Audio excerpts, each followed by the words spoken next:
नमस्कार, न्यूज 24 और क्रिकेट हाउसफुल के सभी दर्शकों को दिवाली के त्योहार की बहुत बहुत शुभकामनाएं। आपके साथ मैं हूं अपूर्व मिश्रा और मेरे साथ है मेरे सहयोगी अंकित प्रमोद। तो आखिरकार T20 वर्ल्ड कप में अपनी हार के सिलसिले को टीम इंडिया ने तोड़ दिया है और क्रिकेट फैंस को दे दिया है जीत के रूप में दिवाली का बड़ा तोहफा। बिल्कुल, अफगानिस्तान के खिलाफ जीत के बाद फैंस के चेहरों पर मुस्कान एक बार फिर से लौट आई है। किस्मत भरोसे ही सही, लेकिन वर्ल्ड कप में बकाया मैचों को लेकर फैंस के क्रेज दोबारा बनता दिखाई दे रहा है। बिल्कुल सही कहा। तो क्रिकेट हाउसफुल में आज बात करेंगे अफगानिस्तान के खिलाफ बदली बदली सी नजर आई टीम इंडिया की, अपने क्रिकेट एक्सपर्ट्स की बनाई ड्रीम 11 टीम और इससे जुड़ी एक्सपर्ट की सलाह भी आपको देंगे। तो चलिए सबसे पहले आपका इंट्रोडक्शन करवा देते हैं हमारे आज के एक्सपर्ट पैनल के साथ। हमारे पहले एक्सपर्ट है टीम इंडिया के पूर्व विकेट कीपर बल्लेबाज विजय दहिया जी, जो कुछ ही देर में हमारे साथ जुड़ेंगे। हमारे दूसरे एक्सपर्ट है टीम इंडिया के पूर्व स्पिनर और सेलेक्टर रह चुके शरणदीप सिंह जी। शरणदीप जी, बहुत बहुत स्वागत है आपका। और हमारे तीसरे एक्सपर्ट है टीम इंडिया के पूर्व तेज गेंदबाज VRV सिंह जी। आप सभी मेहमानों को दिवाली की बहुत बहुत शुभकामनाएं। तो शो में आगे बढ़े इससे पहले एक नजर डालते हैं T20 वर्ल्ड कप में टीम इंडिया के ग्रुप यानी ग्रुप 2 के पॉइंट टेबल पर। तो ये पॉइंट टेबल क्या कहता है, इस पर जल्दी से एक नजर डाल लेते हैं कि आखिरकार पॉइंट टेबल में कौन सी टीम किस नंबर पे है और साथ ही साथ गणित क्या कहता है, टीम इंडिया कितना नेट रन रेट के साथ किस पोजीशन पर है। साथ ही साथ अगर पाकिस्तान की बात की जाए, अफगानिस्तान की बात की जाए या फिर न्यूजीलैंड की बात की जाए तो ये टीमें कहां पर स्टैंड करती हैं। तो ये देखिए, ये है पॉइंट्स टेबल। पाकिस्तान अभी नंबर 1 पर है क्योंकि भाई 4 में से 4 मैच जीते हैं, नंबर 1 पर होगी। दूसरे नंबर पर अफगानिस्तान, कल की हार का ज्यादा असर इसलिए नहीं पड़ा क्योंकि उसके नाम 2 जीत हैं, 4 पॉइंट हैं। न्यूजीलैंड की टीम है नंबर 3 पर। न्यूजीलैंड की टीम 4 पॉइंट्स के साथ नंबर 3 पर है और इंडिया की टीम कल की जीत की वजह से चौथे नंबर पर पहुंच गई है। नेट रन रेट सुधर गया है, पहले माइनस में था, अब प्लस 0.073। 5वें पर नामीबिया और छठे नंबर पर स्कॉटलैंड की टीम है। तो ये है पॉइंट्स टेबल का हाल फिलहाल। लेकिन इंडिया ने बहुत अच्छा किया है, जिस तरीके की शानदार जीत दर्ज की, कम से कम पॉइंट्स का खाता तो खुला अंकित। बिल्कुल, पॉइंट्स का खाता तो खुला और जिस तरीके से अपूर्व बल्लेबाजी की गई है, ये जो बाकी मैचेस जी, ये बाकी मुकाबले आपको एक बार दिखाते हैं कि बाकी मुकाबले न्यूजीलैंड और अफगानिस्तान का है अबू धाबी में, जो 7 नवंबर को खेला जाएगा। इसके अलावा 7 नवंबर को ही शाम में 7:30 बजे पाकिस्तान और स्कॉटलैंड का ये ग्रुप बी के मैचेस है, यूं कहें ग्रुप 2 के मैचेस हैं, जिसमें पाकिस्तान, स्कॉटलैंड, न्यूजीलैंड और नामीबिया के मैचेस होने अभी बाकी हैं। इंडिया स्कॉटलैंड का अगर मैच देखें तो 5 नवंबर यानी कल, उसके बाद इंडिया नामीबिया का मैच दुबई में 7:30 बजे 8 नवंबर को खेला जाएगा। ये मुकाबला जो है, दोनों ही जो मुकाबले हमने आपको दिखाए हैं बहुत ही ज्यादा क्रूशियल है टीम इंडिया के लिहाज से। चलिए सीधा गेस्ट के पास चलते हैं। हमारे साथ शरणदीप जी भी हैं, VRV सिंह भी हैं। शरणदीप जी, आखिरकार दिवाली का गिफ्ट मिल गया है, आखिरकार एक जीत टीम इंडिया ने दर्ज की है। कैसी लगी है जीत और सबसे पहले इस जीत पर क्या कहेंगे आप? नहीं, बिल्कुल देखिए, एक जीत बड़ी खुशियां लेके आती है। जिस तरह से हमारा प्रदर्शन चल रहा था, जो आलोचनाएं हो रही, बातें हो रही थी कि हमारे प्लेयर उतना अच्छा रन नहीं कर रहे, गेंदबाज विकेटें नहीं ले रहे और हम उतना ब्रेवली क्रिकेट नहीं खेल रहे, तो कल वो एक, अब आपको एक जो हम कहते हैं ना कि चैंपियन भारतीय टीम जो होती है, वो हमने कल उनको देखा प्रदर्शन करते हुए। ओपनर जो खूबसूरत बल्लेबाजी की, रोहित शर्मा और KL राहुल ने जितना अच्छा स्टार्ट दिया, उसे उतना अच्छा कॉम्प्लीमेंट उनके फास्ट बॉलर्स ने किया। मोहम्मद शमी ने अच्छी गेंदबाजी की। जसप्रीत बुमराह, हम सब जानते हैं, मतलब जितनी भी तारीफ की जाए बुमराह की कम रहती है। और उससे भी एक अच्छी चीज देखने को मिली है कि आपने काफी समय के बाद रविचंद्र अश्विन वो भारत के लिए खेलते हुए देखे। व्हाइट बॉल क्रिकेट में जो इतने समय से नहीं खेल रहे, कल उनका भी एक अच्छा प्रदर्शन देखने को मिला। हालांकि टीम अफगानिस्तान की थी, बल्कि उतने बड़ा उनके लिए चैलेंज नहीं था, बट फिर भी आपको विकेट लेने के लिए एक अच्छी जगह पे और अच्छे एरियाज पे आपको गेंदबाजी करनी पड़ती है। और एक अच्छी चीज वो भी थी कि हार्दिक पांड्या को हमने बल्लेबाजी करते देखा, अच्छी बल्लेबाजी की, अच्छी फॉर्म में वापस आए हैं। बट ऐसे ही ये फॉर्म बरकरार रहना चाहिए। शायद 2 मैच पहले आता तो चीजें आज और बदल जाती और तरीके से बात कर रहे होते, पर ठीक है, देर आए बट दुरुस्त आए। जी बिल्कुल, देर आए लेकिन दुरुस्त आए। VRV पाजी, हार्दिक पांड्या ने कल जो बल्लेबाजी की उसकी चर्चा हर जगह है, लेकिन क्या अब उन्हें आने वाले मैचेस में ऊपर भेजा जा सकता है? क्योंकि कल विराट कोहली ने बल्लेबाजी तक नहीं की थी।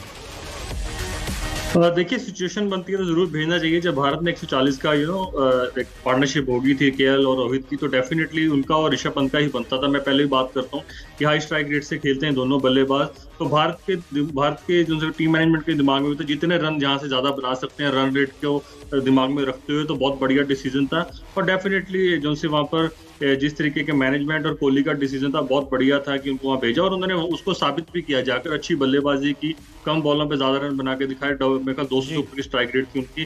कल लग रहा था कि वो फॉर्म में है, जिस तरीके से उनके बल्ले से बॉल निकल रहा था कल, तो बड़ा अच्छा लगा। जैसे सरनदीप पाजी ने बोला, थोड़ा सा मेरे ख्याल से जिस तरीके की अगर बल्लेबाजी ये इनिशियली भी इसका फॉर्म दिखाते तो कहीं ना कहीं आज की डेट में भारत की स्थिति और होती।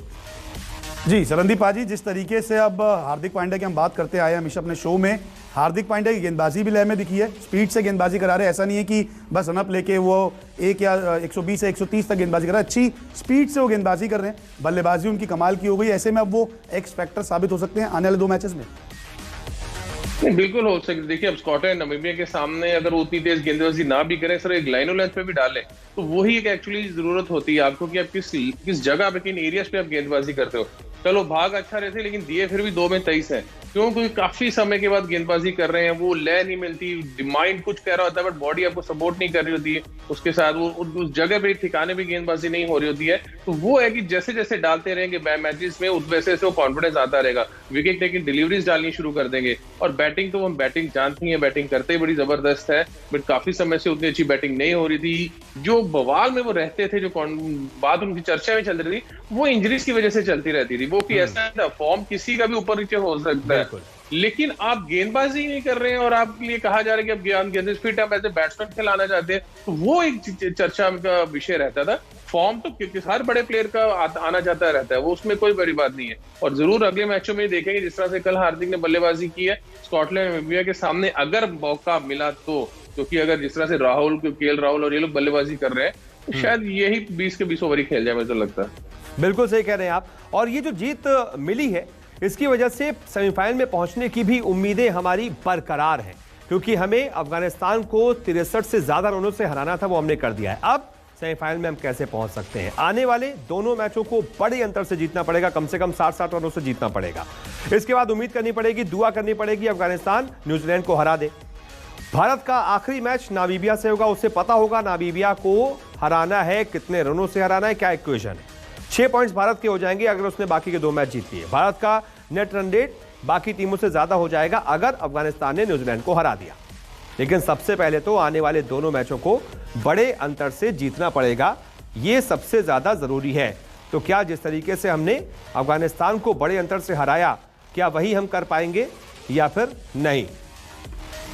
तो सरनदीप पाजी, अगर हम देखें तो बड़े अंतर से हमें हराना है, दोनों मैचेस जो हैं बड़े अंतर से हमें जीतने होंगे। ऐसे में रणनीति में कुछ बदलाव होगा। देखिए, ईशान किशन को पहले खिलाया, आपने ओपनिंग पे भेजा, वो फ्लॉप हुई, वापस रोहित और राहुल की जोड़ी पे आए तो हिट साबित हुई, और जिस तरीके से शतकीय साझेदारी उन्होंने की है, तो क्या अब रणनीति में कुछ बदलाव होगा या सेम रणनीति के साथ ही जाएगी टीम इंडिया? नहीं, देखिए, ये सेम रणनीति रहनी चाहिए। रणनीति जो पहले थी उसमें बदलाव चाहिए था। हम जो मैच हारे हैं, ठीक है, मैं कहता हूँ परफॉर्मेंस ऊपर नीचे किसी भी प्लेयर का अपने दिन पे होता है, बट आपकी जो प्लेइंग 11 थी और प्लेइंग 11 खाने के बाद उनको ऊपर नीचे बैटिंग ऑर्डर की गलत जगह पे भेजना, वो एक परेशानी का वजह बना है हमारी हार का। पिछले गेम में न्यूजीलैंड की अगर हम बात करें, रोहित और केएल राहुल दुनिया के नंबर 1 आपके ओपनर्स हैं व्हाइट बॉल क्रिकेट के, और उन्होंने जगह जगह दुनिया में, सिर्फ ये नहीं कि एशियन कंडीशंस पे इंग्लैंड जाएंगे, इंग्लैंड में रन बनाए, अब साउथ अफ्रीका, ऑस्ट्रेलिया, हर जगह रन बनाए हैं, तो क्यों दुनिया के बेस्ट प्लेयर नंबर 3 पे आ रहा था, और क्यों जो डेब्यूटेंट ओपन कर रहा था? आपको प्रेशर लेना चाहिए, आपको चीजें दूसरे खिलाड़ियों के लिए आसान करनी चाहिए, या दूसरे खिलाड़ी आपके लिए चीजें आसान करें? तो ये एक वजह रहती थी। तो अभी जो कल किया है वैसा ही रहना चाहिए, चीजें सिंपल रखो, जिसका जो बैटिंग ऑर्डर है, ठीक है।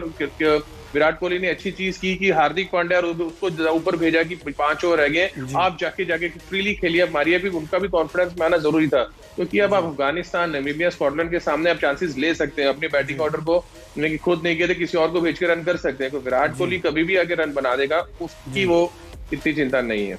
जी वीआरवी पाजी, जिस तरीके से संदीप पाजी कह रहे हैं कि विराट कोहली कहीं भी आके रन बना सकते हैं, तो क्या आने वाले 2 मुकाबलों में, जैसा मैंने पहले कहा था कि क्या बैटिंग ऑर्डर में चेंजेस हो, क्या 3 नंबर पर या 4 नंबर पर हार्दिक पांड्या को भेजें, खुद विराट कोहली थोड़ा नीचे आए कि स्लॉग ओवर्स में वो अच्छी हिटिंग कर सके? नहीं, ऐसे कुछ नहीं। देखिए, अगर तो हमारी अच्छी बल्लेबाजी होती थी, वो ओपनिंग पार्टनरशिप अच्छी लगती, जैसे पाजी ने बोला, नामीबिया और स्कॉटलैंड के विरुद्ध हमें पूरी उम्मीद है कि केएल रोहित दोबारा से ही बढ़िया प्रदर्शन करेंगे। तो हाँ, अगर जल्दी विकेट करते हैं तो फिर विराट कोहली को ही आना चाहिए 3 नंबर पर। हाँ, अगर बड़ी पार्टनरशिप लगती है, फिर 16-17 ओवर तक या 15 ओवर तक जाते हैं, तब आप हार्दिक पांड्या को जरूर भेजिए, क्योंकि उनके पास वो हिटिंग पावर्स हैं, हाई स्ट्राइक रेट से खेलते हैं, जैसे पहले भी मैंने बोला, तो फिर उनको जरूर भेजना चाहिए। पर अर्ली विकेट गिरती है विराट को आना चाहिए, जो नॉर्मल बैटिंग लाइनअप है, 4 नंबर पे सूर्य कुमार यादव है, उन्हें आना चाहिए। आपको देखिए उनके प्लान के हिसाब से चलना पड़ेगा और मैच में जो सिचुएशन बनती है उसके हिसाब से अपनी बल्लेबाजी को ऊपर नीचे कर सकते हैं। भारत बहुत लकी है कि आपके पास वैसे विकल्प हैं कि उनको आप ऊपर नीचे कर सकते हैं, जो कल विराट ने किया, बहुत बढ़िया डिसीजन लिया, इसी कारण हम 210 पे पहुंचे। लेकिन पाजी लेकिन एक बतौर बल्लेबाज, बतौर बैटर ही तो खेल रहे थे हार्दिक पांड्या, वो तो अभी 2 मैच से बॉलिंग कर रहे हैं, तो क्या उनको ऊपर प्रमोट नहीं करना चाहिए ऐसे कल किया? देखिए मैं तो पहले मैच से या आईपीएल से बोल रहा था कि अगर हार्दिक पांड्या सिर्फ बल्लेबाजी करते हैं तो उन्हें नहीं खिलाना चाहिए, उनकी जगह बल्लेबाज को खिलाना चाहिए। पर अब वो बॉल डालना शुरू कर दिए, चाहे 2 ओवर डाल रहे हैं, तो डेफिनेटली आपके पास छठा ऑप्शन बनता है। पर मैं फिर भी बोल लूंगा कि शार्दुल ठाकुर को उनसे पहले गेंदबाजी करवाइए, क्योंकि शार्दुल ठाकुर काफी समय से बॉलिंग डालते आ रहे, प्रदर्शन करते आ रहे। इनको बॉलिंग तब डलवाइए जब आपके पास एक एक बीच में ओवर पता लगता है कि आपने निकलवाना है किसी चीज को, कि जैसे पाजी ने बात की, अभी इनको गेंदबाजी के लैप पकड़ते पकड़ते अभी इनको थोड़ा वक्त लगेगा, क्योंकि इंजरी आई है, वो बैक इंजरी के बाद आए हैं, तो थोड़ा समय जरूर लगेगा।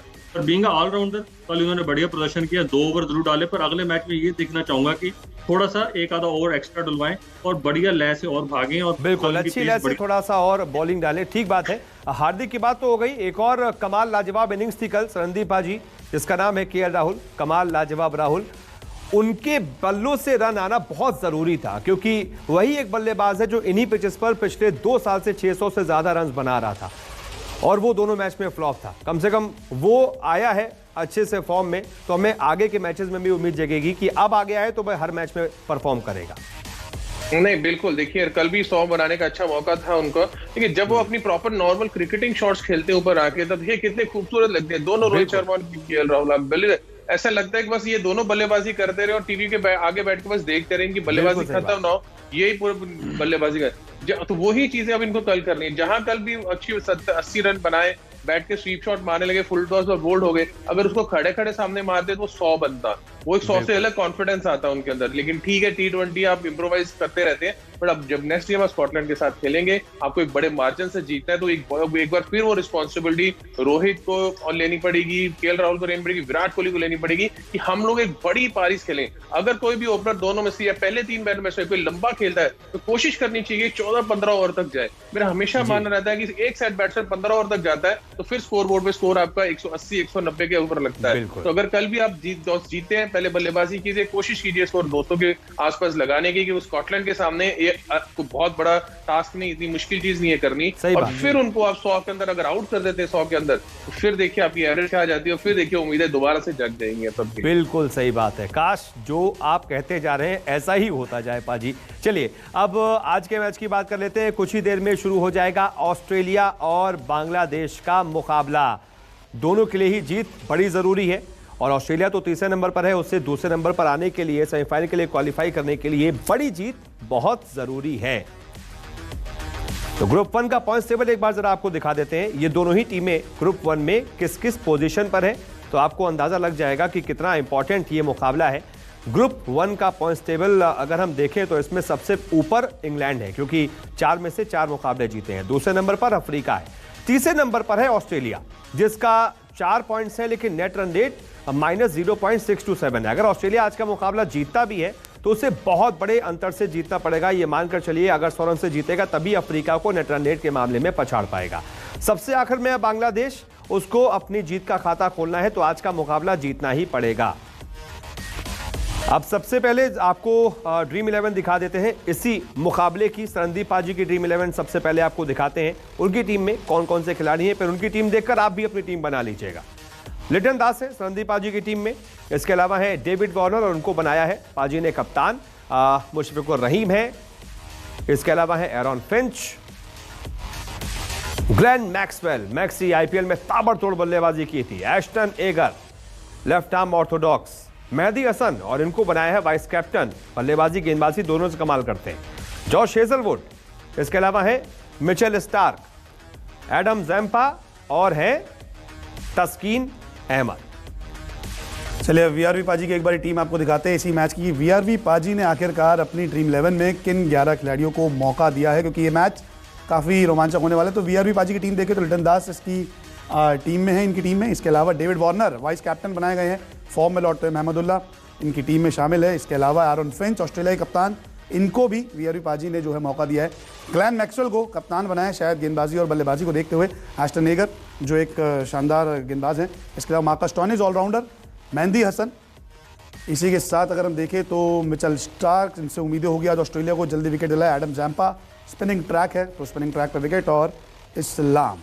तो ये है वीआरवी पाजी की टीम और जिस तरीके से कप्तान इनके हैं, अगर आपको पता है वाइस कैप्टन डेविड वार्नर है। और जी, और इसके बाद हमारे साथ विजय दहिया तो नहीं जुड़े, लेकिन उनकी टीम हमारे पास आ गई है। कुछ तकनीकी खामी है जिसकी वजह से विजय सर हमारे साथ नहीं जुड़ पा रहे हैं। उनकी टीम आ गई है, उनकी टीम दिखाते हैं कि उनकी ड्रीम 11 में कौन कौन से खिलाड़ी हैं और उन्होंने किसे कैप्टन बनाया है। लिटन दास है विजय सर की टीम में, इसके अलावा है डेविड वार्नर, और डेविड वार्नर ही विजय दहिया के कैप्टन हैं। मुशफिकुर रहीम है, इसके अलावा है Steve Smith, Steve dependable Smith, Glenn Maxwell, और उनको बनाया है वाइस कैप्टन। मैक्सवेल पर सबसे ज्यादा दांव लग रहा है जी। मार्कस स्टोइनिस है, इसके अलावा है मिचेल स्टार्क, मिचेल स्टार्क के अलावा पैट कमिंस को भी रखा है अपनी टीम में। इसके अलावा है एडम जैम्पा, एडम जैम्पा के अलावा है तस्कीन अहमद और मुशफिकुर रहमान, मुस्तफिजुर रहमान। एडम जैम्पा की तस्वीर नहीं लग पाई है, इसको हम कोशिश करेंगे कि लग जाए, कोई तकनीकी खामी आई होगी। तो ये तीनों की टीम है हमारे एक्सपर्ट्स की, और ज्यादातर दांव जो है वो मैक्सवेल पर लगाया गया है। संदीपा जी, मैक्सवेल पर ज्यादा दांव लगा गया, यानी कि सभी को ये उम्मीद है कि वो बल्ले से भी कमाल करेंगे और गेंदबाजी से भी धमाल मचाएंगे। नहीं, बिल्कुल। देखिए, मिडिल ऑर्डर में आते हैं और जिस फॉर्म में जिस अच्छा प्रदर्शन करते आ रहे हैं तो उनपे ज्यादा लगता है कि बैटिंग बॉलिंग दोनों करते हैं। लेकिन मेरा दाव, लेकिन फिर भी मैं आज ऑस्ट्रेलिया में देखूंगा डेविड वार्नर और मिचेल स्टार्क। तो डेविड वार्नर की ओपनिंग में बल्लेबाजी करने आते हैं, आज वो मौका है, आज उनके पास उनको बड़ी पारी खेलनी ही पड़ेगी, क्योंकि ये मैच जीतना बहुत ज्यादा जरूरी है। और श्रीलंका इतना भी, बांग्लादेश इतनी भी आसान नहीं है कि उनको आसानी से वो रन बनाने दे, तो उनको आज एक बड़ी पारी खेलनी पड़ेगी। और उसी तरह से मिचेल स्टार्क, उनको इसलिए क्योंकि उनको नई गेंदबाजी से जो उनकी जो जिस तरह के गेंदबाज माने जाते हैं दुनिया में, अच्छे गेंदबाज हैं, तेज गति से गेंदबाजी करते हैं, तो ऊपर से अपनी टीम को 2 या 3 विकेट जल्दी से निकाल के दें कि ऑस्ट्रेलिया क्या है कि सिर्फ जीतना नहीं, एक अच्छे मार्जिन से जीत के पॉइंट्स टेबल में ऊपर आए। तो वीआरवी पाजी, मुकाबले की अगर बात करें तो ऑस्ट्रेलिया को जीत जरूरी है कि अगर सेमीफाइनल में पहुंचना है, और बांग्लादेश की बात करें तो उसे अपनी लाज बचानी, क्योंकि एक भी मुकाबला उन्होंने जीता नहीं है। तो कौन सी फेवरेट टीम आपकी? जी, ऑस्ट्रेलिया मेरी फेवरेट है, और साथ ही साथ जैसे अंकित जी आपने बात की थी, इनको रन रेट भी बेटर करनी पड़ेगी अगर बने रहना इस टूर्नामेंट में। तो कहीं ना कहीं देखिए, इसीलिए डेविड वार्नर हो गए, एरन फिंच हो गए या मैक्सवेल हो गए, इनकी काफी इन पे दारोमदार रहेगा आज अच्छी बल्लेबाजी करने का। और मेरे को लगता है कि आज ये प्रदर्शन पे अच्छा कर दिखाएंगे। पर साथ ही साथ में एडम जैम्पा और जैसे हमारे एस्टन एगर हैं, इनकी बात भी जरूर करूंगा। काफी ही बढ़िया खिलाड़ी हैं दोनों। छोटे नाम जरूर है ऑस्ट्रेलिया टीम में, पर काम बहुत बड़ा करके देते हैं। और मिचेल स्टार्क, जैसे पाजी ने बात की, मेरे फेवरेट गेंदबाज हैं वर्ल्ड क्रिकेट में। जिस तरीके की अपफ्रंट आगे बॉल डालते हैं, तो मेरे ख्याल से ऑस्ट्रेलिया फेवरेट है। और कहीं ना कहीं पिछले मैच से उभरना पड़ेगा बांग्लादेश को, क्योंकि काफी हल्का प्रदर्शन किया था। एक शाकिब उल हसन के जाने के बाद उनकी टीम का थोड़ा सा बैलेंस बिगड़ा जरूर है, पर अंतरराष्ट्रीय टीम है तो आज स्टेप अप करके दिखाई। बिल्कुल, तो दोनों ही हमारे एक्सपर्ट्स की फेवरेट टीम है ऑस्ट्रेलिया, होनी भी चाहिए, है भी इतनी मजबूत टीम। आप दोनों का ही बहुत बहुत शुक्रिया, संदीप पाजी और वीआरवी पाजी आपका, और साथ ही साथ एक बार फिर से आपको दीपावली की बहुत बहुत शुभकामनाएं, हार्दिक शुभकामनाएं। इसके बाद जरा शाम का मैच किसके किसके बीच होने वाला है, इस पर भी एक नजर डाल लेते हैं, आपको अपडेट दे देते हैं कि शाम का मैच जो है वो आज श्रीलंका और वेस्ट इंडीज के बीच होने वाला है। 7:30 बजे से ये मुकाबला होगा अबू धाबी के स्टेडियम पर। वेस्ट इंडीज वर्सेस श्रीलंका, इन दोनों के लिए भी जीत बहुत जरूरी है, इनके लिए भी करो या मरो का मुकाबला है। तो अब आपसे मुलाकात होगी शाम को 6:30 बजे। मैं और अंकित एक बार फिर से आएंगे और आपको उस मैच की फिर ड्रीम 11 टीम दिखाएंगे, साथ ही साथ इंडिया को अगले मैच को कैसे जीतना है उस पर भी बात करेंगे एक्सपर्ट्स के साथ। फिलहाल मुझे और अंकित को दीजिए इजाजत, नमस्कार।